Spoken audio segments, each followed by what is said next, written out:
Factors influencing promotion mix. The type of promotional mix being used varies from company to company. One company may choose to use social media while another company may settle on using television commercials. Here are the various factors that may influence companies in their decision on the promotional mix they will decide.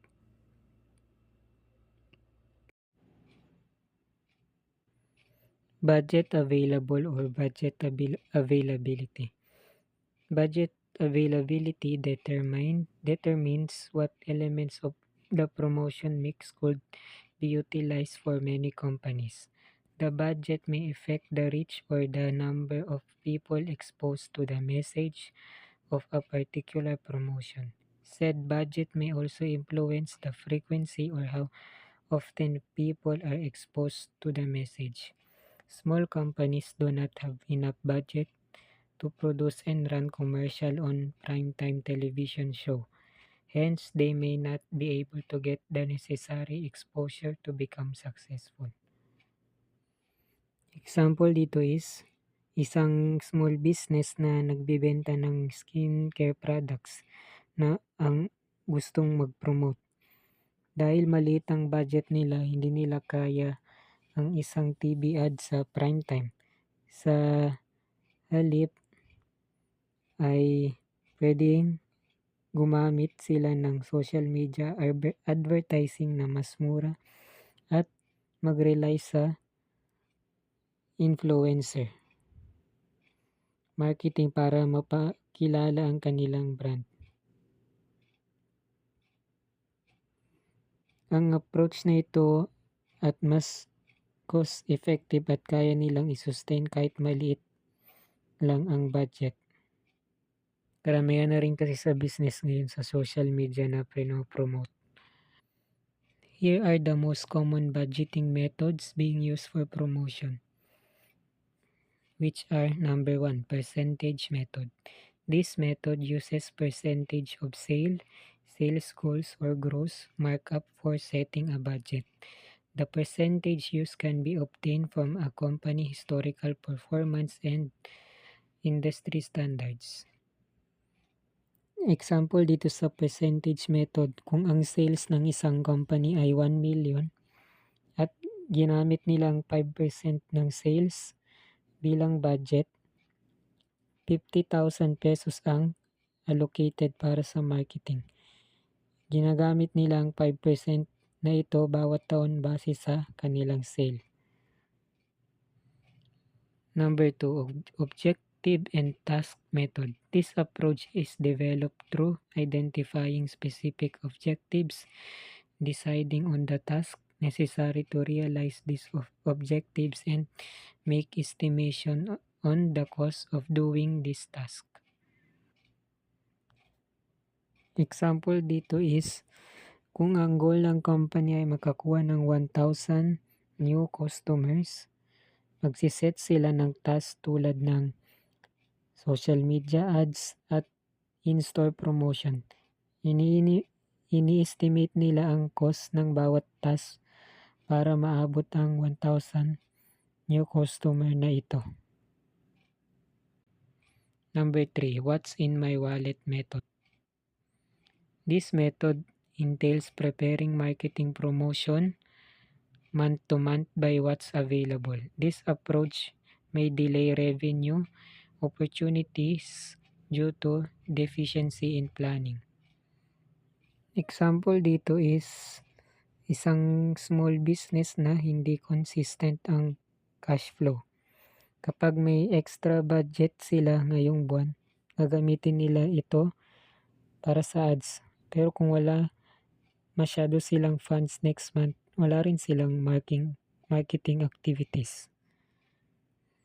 Ito kasi ay hindi ito madalas na well-planned, kaya may possibilities na mawalan ng revenue opportunities. Number 4, competitive parity method. This method is founded on a strategy to invest less comparable to the competitor spending level or more than a competitor. Company Using this method may be at a drawback since they are at pity of their competition expenditure patterns. Sa method na ito, nagtatakda ang company ng budget na comparable o mas mababa pa sa ginagastos ng kanilang competitors. Ang risk dito ay dependent ang strategy nila sa kung magkano ang ginastos ng competitors. Example, kung ang competitor ay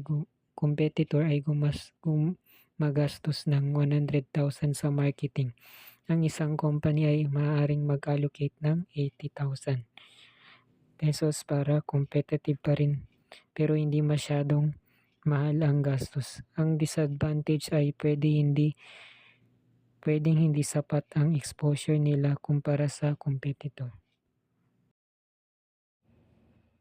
Stage in the product life cycle. Products have similar lives to living beings. They are born someday and they come to an end someday.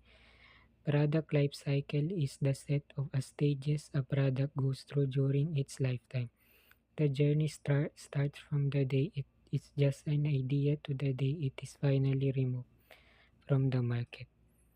Ang product life cycle ay ang set ng mga stages na pinagdadaanan ng isang product mula sa umpisa hanggang dulo. Nagsisimula ito sa time na isang idea lang hanggang sa tuluyang nang tinanggal na siya sa market. May times kasi na isang product talaga hindi maiwasan na malaos ito or mawala sa market. As products moves through the 4 stages of the product life cycle, different promotional strategies should be employed at this stage to ensure the healthy success and life of the product. Ito yung mga stages ng product. Number 1, introduction. When a product is still new, the company objective is to inform the target market of its entry. Television, radio, magazine, coupons, and the rest may be employed to push the product through the introduction stage of life cycle. Growth. As the product becomes acceptable to the market, the company at this stage of the life cycle works on the strategy of further boosting brand awareness to promote loyalty. Maturity. At this stage, with rising competition, the company takes convincing tactics to persuade the consumer to buy their product over their competitors. Any differential gain is obviously communicated to the market to inform of their benefits over their rivals. Number 4, decline. As the product gets to the decline stage, the company may use the strategy of ringing a bell to consumers about the product to slow what has been predicted decline. Ang example dito sa stages ng isang product, isipin natin ang isang cellphone model.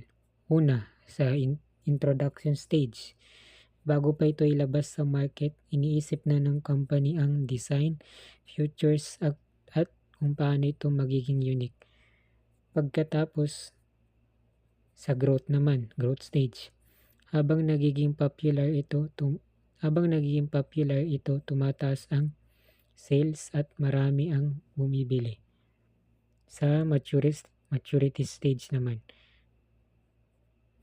Halimbawa, bumabagal na ang growth ng cellphone kasi halos lahat ng target buyers ay meron na ito.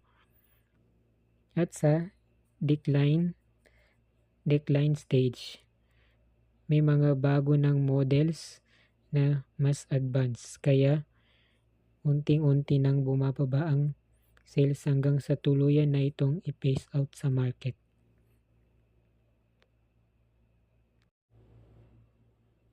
Type of product and type of purchase of decision. Depending on the nature of product, there is a suitable promotional mix that could help in its successful sale. Products that needs high involvement such as those highly technical and expensive ones necessitate professional selling. Using this type of promotion, customers will also be able to understand product operation and its different features. In comparison, those products that require low involvement such as convenience goods and those routinely bought need to be advertised. Depende sa klase ng product, may angkop na promotional mix para maging successful ang sales nito.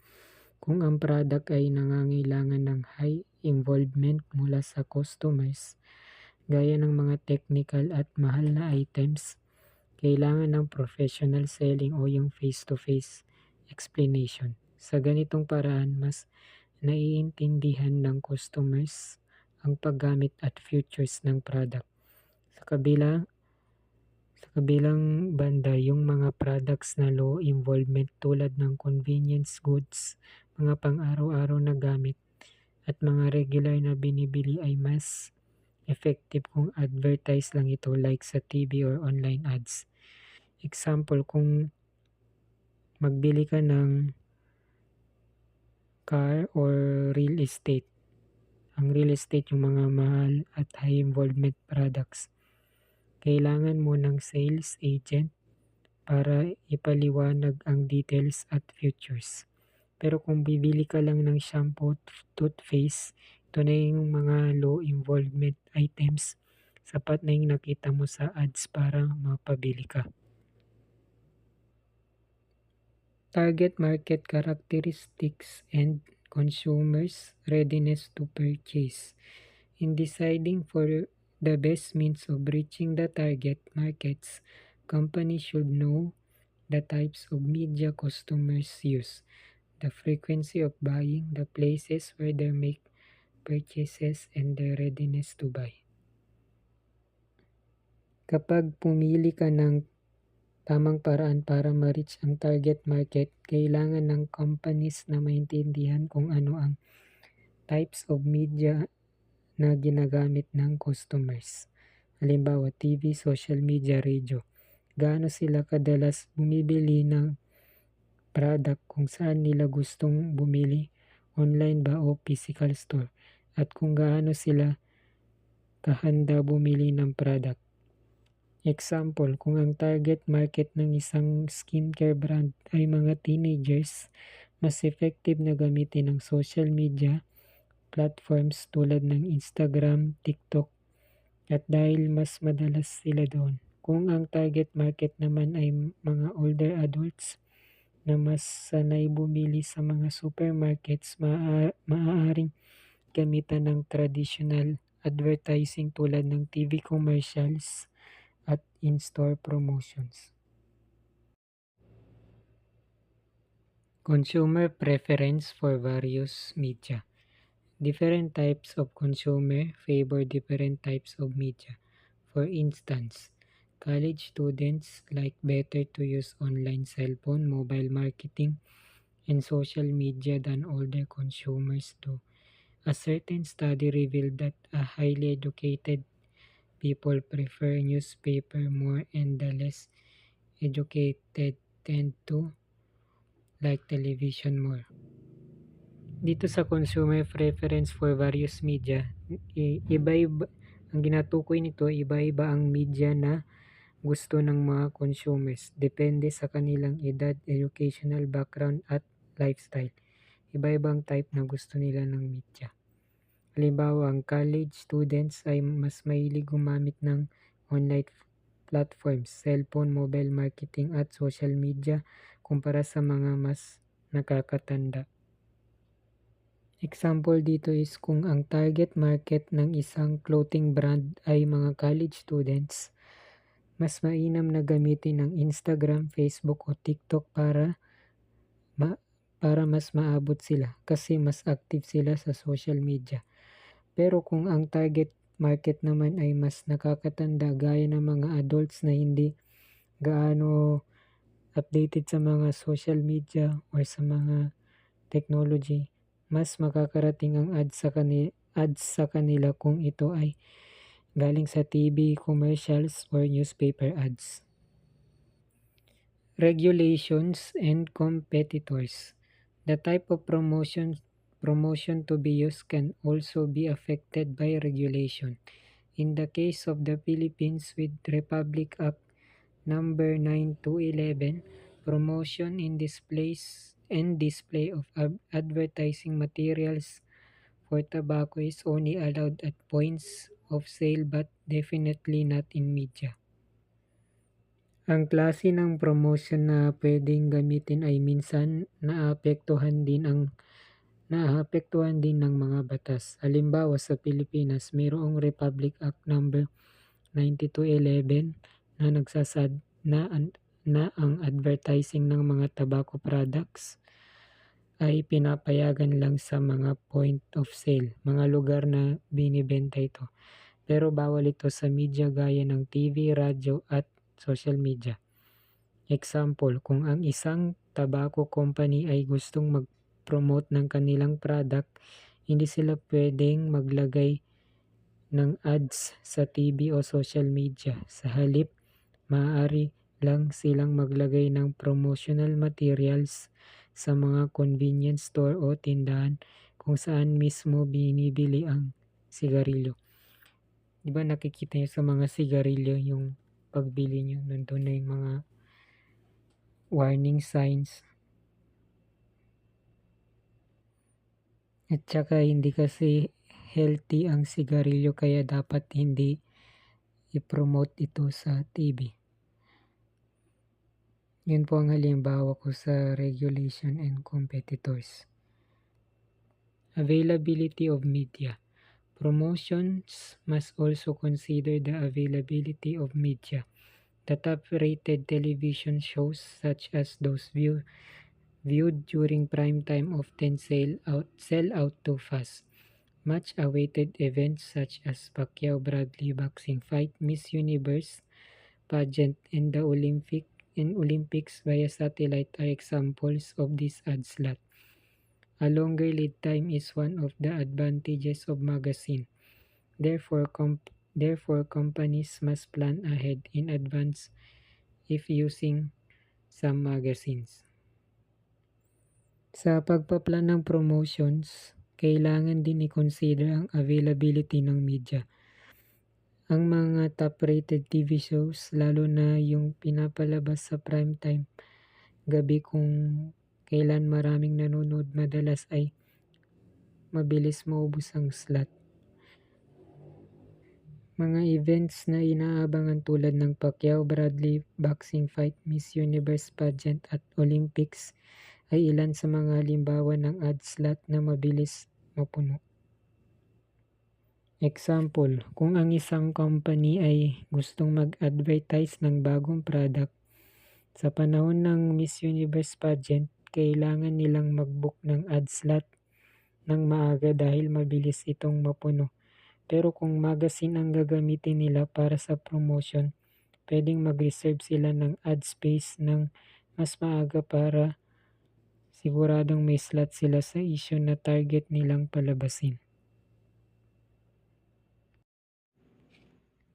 Integrated marketing communication. While marketers know that while online marketing is crucial for companies, they must not overlook traditional forms of promotion to complete the campaign.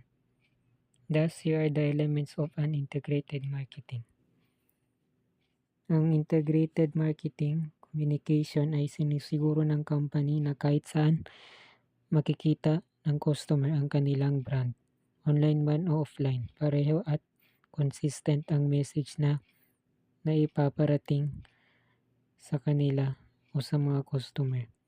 Hindi ito pieces by pieces na hindi may ugnay, dapat buo at isa ang message at branding.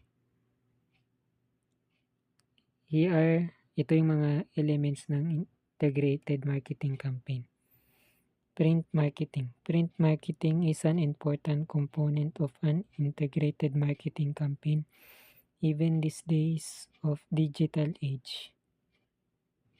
Example dito sa printing marketing is isang real estate company nagbebenta ng bagong property ay nagpiprint sila ng brochure na ibinibigay nila sa mga malls o events para i-promote ang properties nila. Kasama ito sa kanilang integrated marketing strategy para ma-reach ang mas maraming potential buyer. Banner ads. If a company is looking for an exposure, banner ads will be useful. Banner ads builds awareness of one's brand and help to make possible inquiries by potential customer. Example sa banner ads is, ang isang online clothing store ay naglalagay ng banner ads sa iba't ibang website para makilala ang kanilang brand. Kapag nakita ng mga tao ang banner ad na ito, nagkakaroon sila ng awareness sa brand at maaaring bisitahin ang website nila para sa higit pang mga information. Landing pages. When an ad has been clicked, the company must be certain.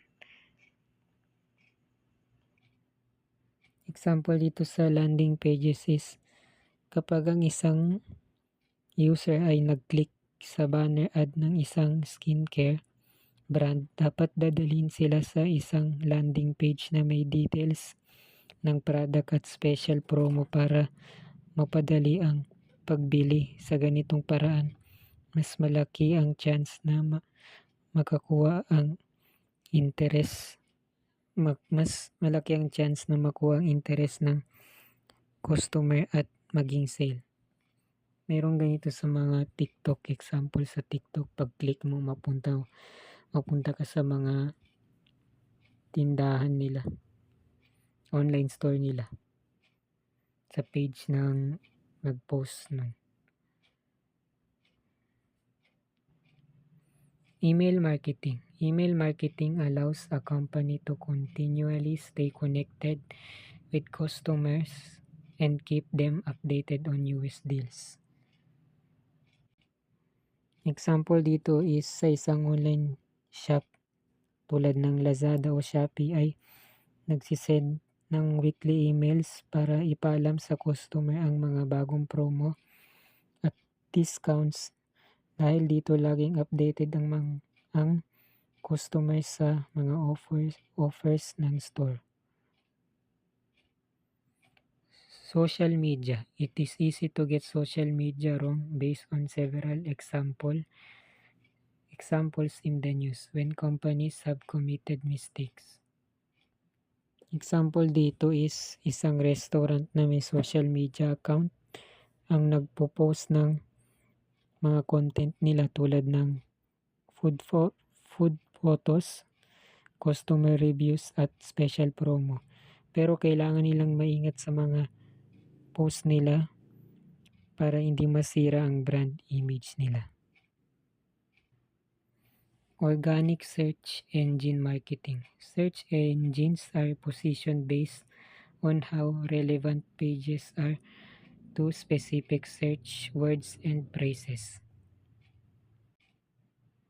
Example dito is, ang isang bakery ay may website at nag-post sila ng blog about best cake flavors for weddings. Maaari silang lumabas sa search results kapag may naghahanap ng similar keyword sa Google na nakakatulong para makita ng customer organically. Paid search engine marketing. If organic SEO is not possible to go way up, a company can always buy its way to the top. Example dito sa paid search engine marketing is isang travel agency na gustong mag-promote ng travel packages to Boracay. Gumagamit sila ng Google Ads para lumabas agad ang website nila sa top ng results kapag may naghahanap ng Boracay travel deals. Direct marketing, direct mail marketing. Direct mail marketing is a vital and still brings giant result.